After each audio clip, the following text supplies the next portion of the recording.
Boa noite, Brasil! No centro de um dos momentos mais controversos da política recente, uma reviravolta digna de filme policial. A deputada Carla Zambelli, condenada pelo Supremo Tribunal Federal a 10 anos de prisão, deixa o país e segue para a Europa. Mas seria isso uma fuga? Uma jogada estratégica? Ou apenas o início de um novo capítulo numa novela política que parece não ter fim? E no meio de tudo isso, o filho do ex-presidente, Eduardo Bolsonaro, trilha o mesmo caminho.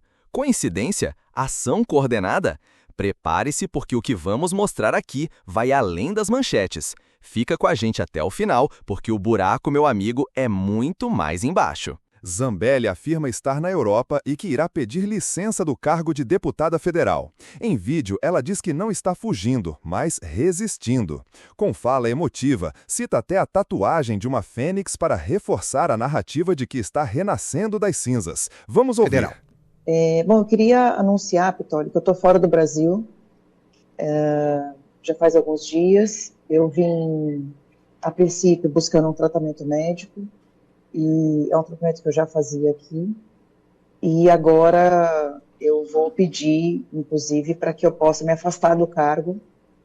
Tem essa possibilidade na Constituição, acho que as pessoas conhecem um pouco mais isso hoje em dia, porque foi o que o Eduardo fez também, ele pediu uma licença, né, não remunerada, então eu passo a não receber mais salário, e o gabinete vai ser ocupado pelo meu suplente, então o suplente assume, e eu fico fora do país durante esse período. Eu vou me basear na Europa, eu tenho cidadania europeia, então estou muito tranquila com relação a isso.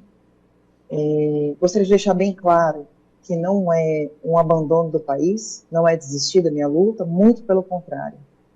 É resistir, é poder continuar falando o que eu quero falar, é voltar a ser a Carla que eu era antes das amarras que essa ditadura nos impôs.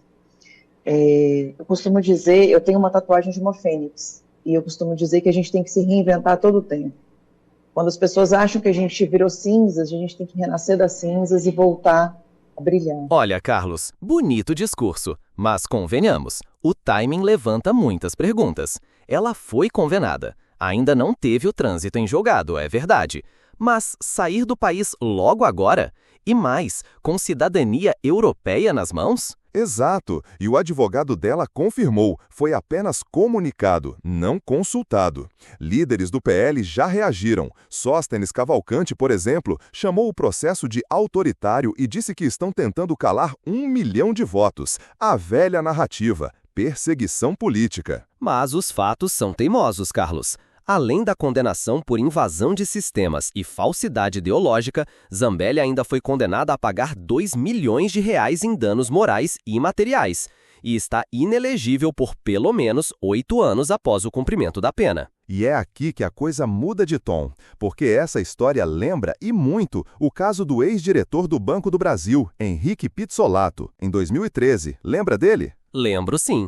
Ele também foi condenado e, antes da prisão ser decretada, fugiu para a Europa pela Argentina. Mesma receita, mesmo roteiro e o mesmo silêncio constrangedor. Temos que chamar as coisas pelo nome, Fonseco. A esquerda, quando foi condenada, foi para a cadeia. Lula, Dirceu, Delúbio, todos pagaram com a liberdade. Agora, quando os bolsonaristas enfrentam a justiça, parecem todos desaparecer do mapa. Não só desaparecem, como tentam transformar isso em ato de resistência. Eduardo Bolsonaro foi para os Estados Unidos, Zambelli foi para a Europa, e agora querem até trabalhar remotamente do exterior. É isso mesmo, teletrabalho parlamentar. O Eduardo Bolsonaro disse que ele não está lambendo as botas do Trump, ao contrário do que disse o presidente Lula, né, que falou que o Eduardo faz prática terrorista e antipatriótica e fica tentando lamber as botas de Trump, disse o presidente Lula. O Eduardo se defendeu dessas falas, a apuração é da nossa colega Mariana Sanches, está aqui conosco ao vivo. Boa tarde, bem-vinda, Mariana, conta mais. Boa tarde, Diego, Letícia, Couto, boa tarde a quem nos acompanha. É isso mesmo, eu conversei essa tarde com o deputado federal licenciado Eduardo Bolsonaro. Ele estava na Flórida em uma viagem de férias com a família, mas parou tudo para conversar comigo e dizer que ele não é lambe-botas do Trump e que ele está aqui, na verdade, com a compreensão do seu eleitor, para fazer um trabalho de denúncia, né?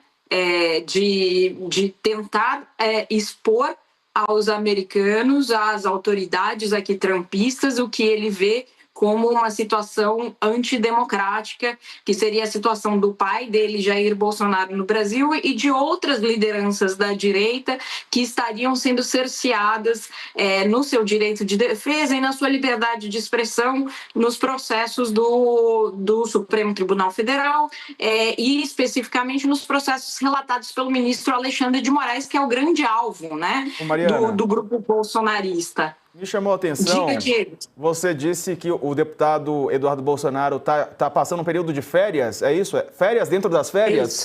Está na Flórida? Ele está de férias, entendi. Exatamente. Ele está de férias na Flórida, ele tinha acabado de pousar, inclusive não acompanhou em tempo real as críticas do presidente Lula, que a gente lembra que nem o citou nominalmente, né? Mas foi a primeira vez que o presidente Lula, de fato, comentou as ações do Eduardo Bolsonaro, e isso acontece neste momento porque a gente está vendo um crescendo de tensão entre Brasília e Washington, com a perspectiva de que talvez Moraes venha a sofrer as tais sanções Magnitsky, né? Que o Eduardo Bolsonaro tem trabalhado para promover desde a posse do Trump, né, Diego? E essas são sanções mais severas que o deixariam fora, inclusive, do sistema bancário, do sistema financeiro.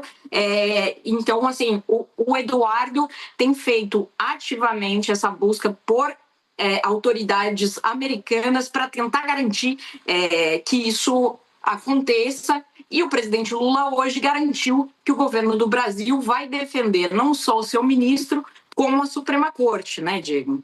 Eu já comento aqui... Pois é, deputados do PL querem que Eduardo reassuma o mandato de fora do Brasil. Alegam que ele está em missão internacional. Missão ou exílio político? E enquanto isso, a base do governo observa, a oposição esperneia e o povo.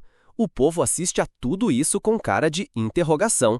Afinal, quem foge está com medo de quê? Se você ficou até aqui, parabéns! Hoje você viu mais do que uma notícia. Viu o retrato do Brasil de 2025. Um país onde políticos saem pela porta dos fundos, enquanto o cidadão comum continua sendo cobrado até pelo CPF vencido. E a gente quer saber de você. Isso é fuga ou estratégia?